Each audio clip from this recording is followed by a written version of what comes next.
So guys, magandang araw. Pag-usapan lang natin ngayon ah, yung mga nagawa ni Pangulong Duterte nung nakarang administrasyon. Kasi guys, nung naalala niyo yung nakaraan na in-interview si Pangulong Bongbong Marcos, na ang sinabi niya ay yung mga nakaraang administrasyon ay wala raw ginawa sa panahon ng Yolanda, yung bagyong Yolanda. So ngayon guys, napanood ko yung interview ng Tropang Bisaya. Shout out pala sa Tropang Bisaya at kahit sa papaano nandito yung interview ni Tropang Bisaya doon sa Tacloban mismo, yung residente doon na nagpapatunay na maraming nagawa yung administrasyon dati ni Pangulong PRRD. So hindi ko naman ipinagmamalaki yung si Pangulong Duterte sapagkat napapatunayan naman natin sa mga tao mismo na nakatira doon. So kaya ko sinabi ng ganito kasi siyempre unfair naman na sasabihin ni Pangulong PBBM na walang ginawa ang administrasyon dati. 'Di ba? Siyempre unfair na unfair 'yon. Kaya sinerge ko rin naman, marami namang naitulong si Pangulong Duterte doon sa Tacloban. Kumpara sa ngayon, nasasabihin pa lang niya na ngayon pa lang nila pinag-iisipan. So isipin mo nga mga angkanan nila ni PBBM. Pero sabihin ni PBBM, pag-isipan pa, 'di ba? Pinagpaplanuhan pa ang paggawa ngayon doon sa kanila. Samantalang dapat nga proud sila kasi taga Davao, taga rito, tinulungan yung lugar nila. Ibig sabihin may malasakit, samantalang yung angkan nila na nandoon na. Pag-iisipan pa nila yung dapat nilang gawin. Ganun ba talaga? 'Di ba? Ngayon gusto ko lang i-share din sa inyo na marami na siguro, kahit noon pa na i-search nyo, maraming nagsasabi ng taga Tacloban na maraming nagawa si PRRD. 'Di ba?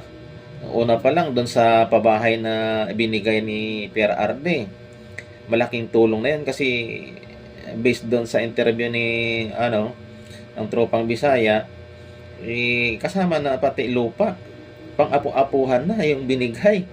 So saan ka pa? 'Di ba? Pabahay, pang-apu-apuhan, pati yung lupa kasama na doon sa pagbigay ni Pangulong Duterte. So dapat ang pagbabalita kasi natin, huwag natin isipin yung pansarili lang, kundi dapat isipin natin yung kung sino yung nakatulong na presidente. Dapat ang sasabihin ni PBBM, kung may nagawa naman noon, dapat natin paunlarin pa sa ngayon. May itutulong pa tayo dahil para sa kababayan din natin yun. Dapat ganun na lang. So, anong mga pinagawa ni PRRD? May hospital doon.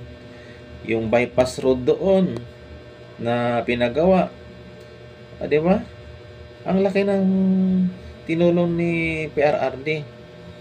Kaya malaki talaga ang pagmamahal ng taong bayan kay PRRD.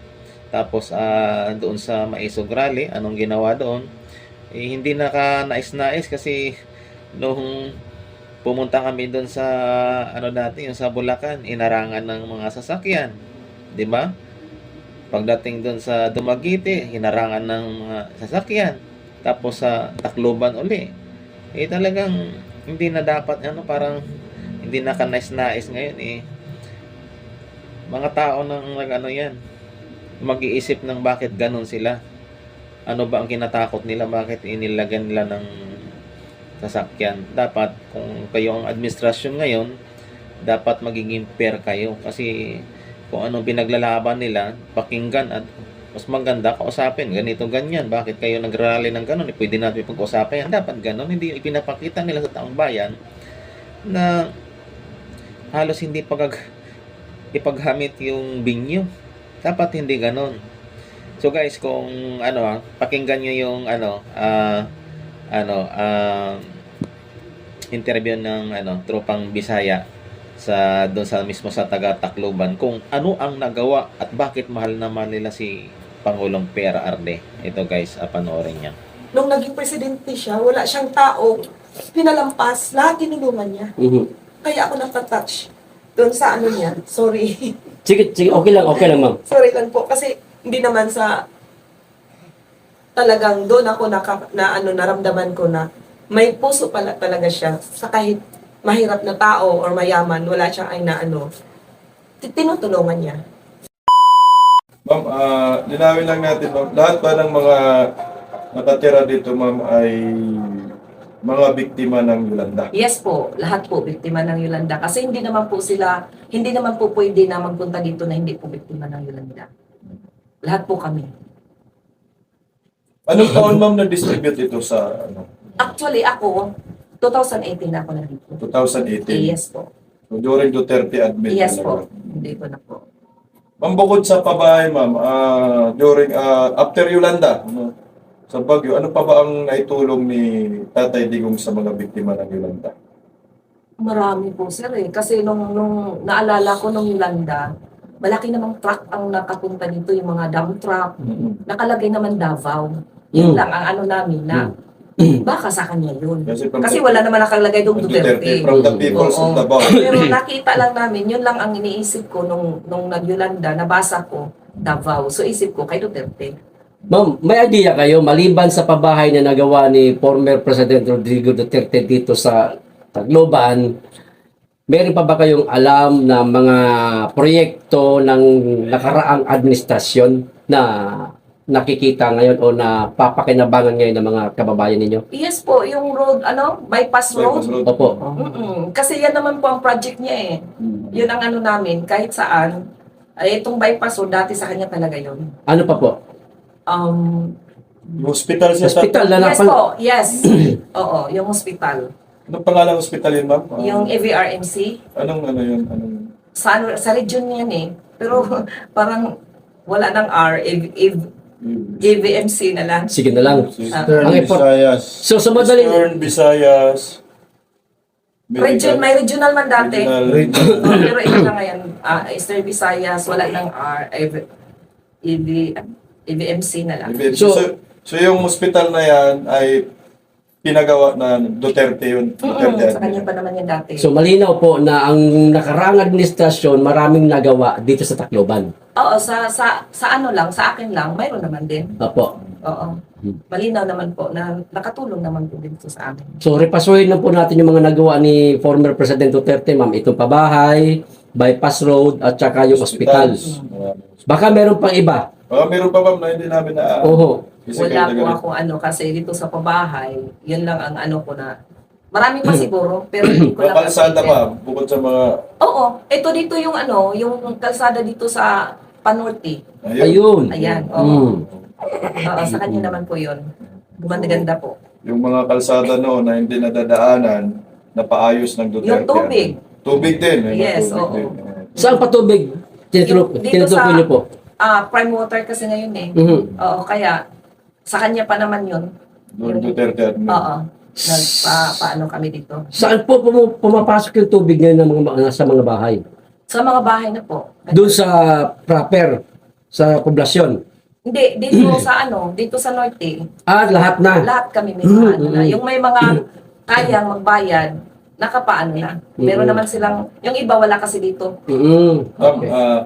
Pag tinatanong kasi namin yung mga taga-Tacloban, meron silang naitulong ni Tatay Digong na hindi talaga daw nila makakalimutan kahit anong mangyayari. Alam mo pa ba yun, ma'am? Ano po yung tulong ng Duterte after Yolanda na hindi daw talaga makalimutan ng mga taga-Tacloban? Yung sa amin naman, sa akin lang. Ang naitulong na hindi ko makakalimutan, hindi ko talaga makalimutan itong house and lot na pinamimigay kahit kailan. Kasi habang buhay at sa mga anak, sa apo, dala-dala namin lahat ito. Kahit kailan. Kaya hindi to pwedeng makalimutan. Habang buhay din siyang na-feel namin yung niya sa amin, yung awa Na-feel din namin. Kasi totoo naman na hindi naman sa nag-aano, na totoo naman talaga na malaking ano niya to sa amin. Tulong, house and lot. Yung iba naman, yung aftermath ng Yolanda, dahil mayor pa si Tatay Digong, pumunta lahat ng medical team, yung mga rescue team, pumunta 911.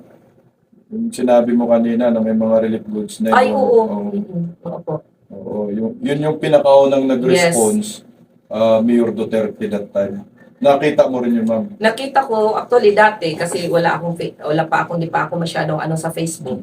Nakita ko na lang yung ano niya na naghingi siya na parang nagmamakaawa na maawa naman kayo Yung galit na umiiyak galit ako siya doon. dati. Yung galit na galit siya. Oo, nakaiyak din ako nung napanood ko siya na tulungan niyo yung Tacloban, di ba kayo naawa? Anong nangyari para sa akin na tumulo na yung luha niya nung nakita niya na lumubog ang Tacloban talaga. Totoo naman. Kasi nakita namin yung ano, kasi ako wala akong cellphone, hindi ako nung nakita ko na lang sa huli na ganun siya kasi yung sir tumulong sa amin dati. Bakit ka naiyak, ma'am? Na-feel ko Sige ma'am, sige. Sige lang po. naramdaman ko kasi ang na-feel ko na totoo siya para sa amin. Nagmamalasakit siya sa mga mahirap. Hindi ko talaga makalimutan yun. Na kahit hindi siya taga rito, nung naging presidente siya, wala siyang tao, pinalampas, lahat tinulungan niya. Kaya ako natatouch doon sa ano niya. Sorry. Sige, okay lang ma'am. Sorry lang po. Kasi hindi naman sa talagang doon ako naramdaman ko na may puso pala talaga siya sa kahit mahirap na tao or mayaman, wala siyang tinutulungan niya. Lahat kami. Actually, ma'am, hindi lang ikaw yung natatouch nun kasi halos lahat ng taga-Yolanda o taga-Tacloban ay yun ang hindi talaga makakalimutan. Yung biglang dumating yung isang Rodrigo Duterte kasama yung team ng 911. Nagre-rescue lahat ng mga patay, ma'am. Kasama yun. Oo nga So, Ito talaga, nakita ko naman yung nila, yung truck na mga malalaki. naramdaman niyo po ang tunay na pagmamahal ng dating Pangulo. Yes po, doon ko po nakita, kaya natouch ako kasi doon ko po na Samantalang hindi pa siya Pangulo nun. hindi pa po. Nung Yolanda, pumasok si Yolanda. Mayor pa lang siya noon ng Davao. Yes po. Naano ko talaga na may pagmamahal talaga siya sa bayan. Kaya mas lalo na nung naging presidente na siya. Yes po. Kaya nga, malaking tulong itong house and lot na Yun. binigay niya sa amin. Kasi hindi lang sa akin, sa mga anak ko, sa mga apo pa rin. May kasama ka bang pamilya, ma'am, na biktima ng Yolanda? Napaslang? Kasi actually, mga kaibigan lang, wala naman akong pamilya dito Ako lang kasi nandito sa Tacloban nung time na yun. Ma'am, ano po ang inyong meron kasing mga nagsasabi na si former President Rodrigo Roa Duterte ay wala umanong naitulong sa biktima ng Yolanda sa Tacloban. Actually, yung sa akin lang naman po, sinabi ko lang ng totoo. Mahirap naman din po ako magsinungaling na lahat kami dito na nandito na tulungan ni President Duterte. Mahirap naman din po ako magsabi na hindi totoo, na sa totoo naman po, ay totoo naman po nakakatulong po. Ano po ang inyong mensahe sa mga taong nanguhusga kay Pangulong Duterte na wala daw natulong yan sa Yolanda? Siguro, nasabi nila yon kasi baka hindi sila natulungan dati, baka wala sila dito nung dati.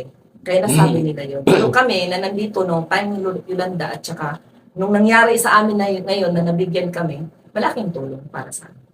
Kayo yung magpapatunay na Yes maraming po. nagawa yung Rodrigo Yes. Duterte sa panahon ng termino niya. Ma'am, Yes po. sa palagay niyo, yung mga nagsasabi na walang nagawa ang dating Presidenteng Duterte, hindi kaya paninira lang? Para sa akin, hindi naman po natin masabi kasi napaninira. Siguro, para part sa kanila, may sabi natin. Kasi ang sa akin lang, nagsabi lang ako ng totoo, na malaking naitulong sa amin. Maraming naitulong at malaking naitulong sa amin. Na hanggang ngayon Hanggang ngayon. pinakitinabangan. Yes po. I think mga nabigay yata, ma'am, na mga units, housing unit, kung hindi ako nagkakamali, na-distribute ni Tatay Digong bago siya bumaba ay 205,000 housing unit. Siguro. Yun yung ganung karami tol yung Dito na sa Tacloban, sa ha? Tacloban yan tol, na-distribute yan 205,000 unit during Duterte admin. 85% ay na-deliver na ho ni Tatay Digong na rehabilitation dito sa Tacloban. Siguro po, kasi dito sa amin, ang naano ko lang, dito sa amin sa North Hill, marami kami. So, ikaw na magtanong, Tol? Okay na tol ako tol, wala na akong Yung